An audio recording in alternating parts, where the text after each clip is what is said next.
In this video, we'll cover the input MIDI filter.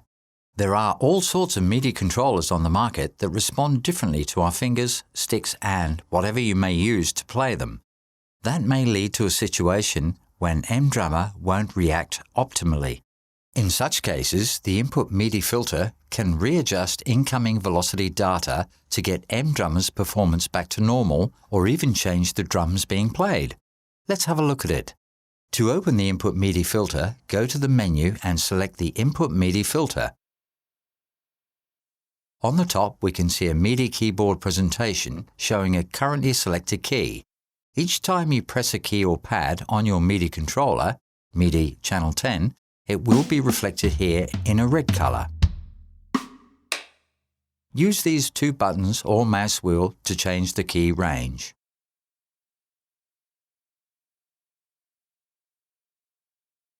Let's ignore the modifiers for now and check the most important feature here, velocity calibration. It's likely that each key on your MIDI controller responds differently, especially if you're using drum pads.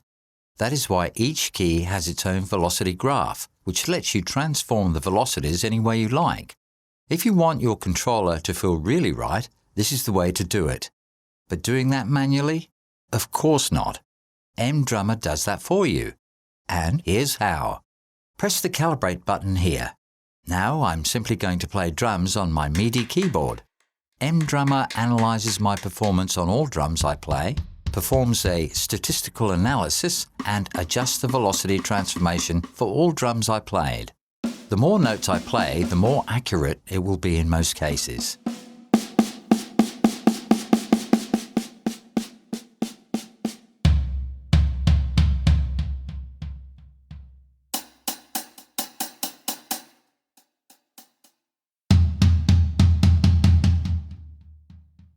Each key with a new velocity mapping is highlighted in a green color.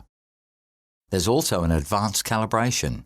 It works exactly the same way, but performs a more complex statistical analysis, resulting in more accurate velocity graphs. But for that, you need to play longer usually. Turn on both the calibration and advanced calibration. Now start playing. Soon, MDrummer will start building a curve corresponding to your playing.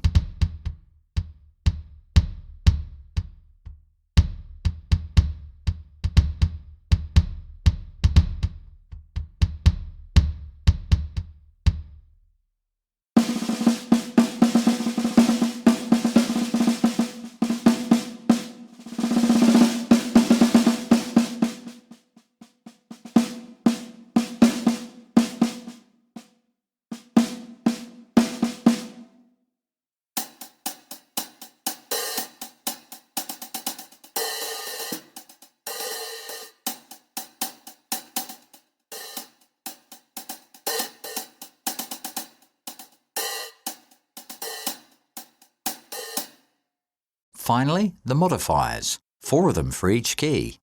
It allows a key to trigger another drum sound, possibly depending on a velocity. First, turn it on. Next, select the drum you want to trigger using this key. Simple.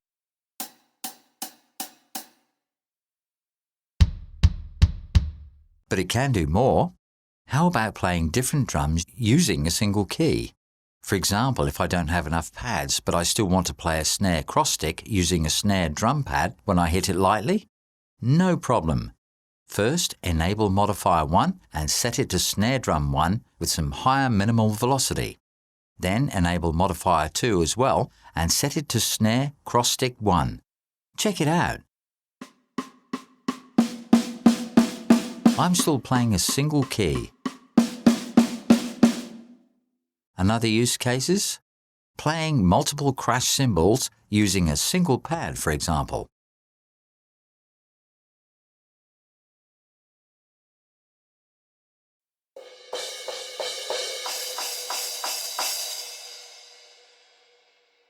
Don't forget to save your hard work for future use here.